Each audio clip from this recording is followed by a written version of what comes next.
Hey folks, just a quick video to help you out. This is a 2013 F150, and after this truck has sat in my shop for, well, not in my shop, but outside my shop for a year, I finally got around to fixing it.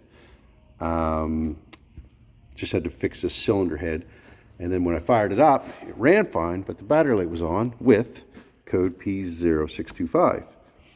This is the wiring diagram for the alternator. The battery light was on the dash with that code. And essentially here, this is the alternator.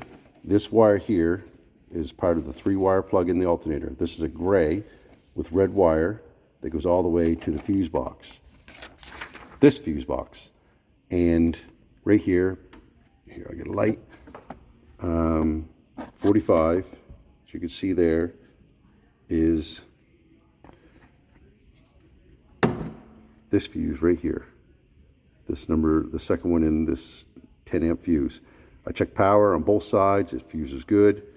And coming out of here, I even flipped this panel upside down, followed the gray with red wire out of this panel, along this junction box, down to the engine. Then it makes a turn up to here, and what I found was this harness here, this plug-in right here.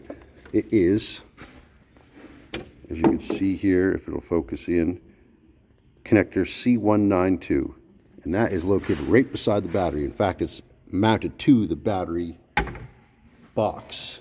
And the gray wire, see if I can get you a picture here, this gray wire right here with red.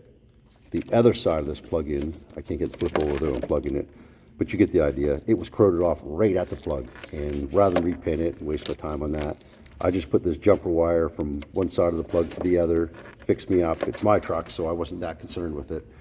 If I need to unplug it, yeah, I'll have to cut the wire, no big deal. So anyway, that wire goes from there, then all the way down to the alternator. So it had no power at that gray with red wire at the alternator, but I traced it to here and it did have power, and that's when I found out that's the problem. So that cleared the code. I had to clear it with the scan tool. It cleared the code and it turned the battery light out on the dash. So that fixed that issue up. I hope that helps some of you folks out. And any questions, just leave a comment. Thanks.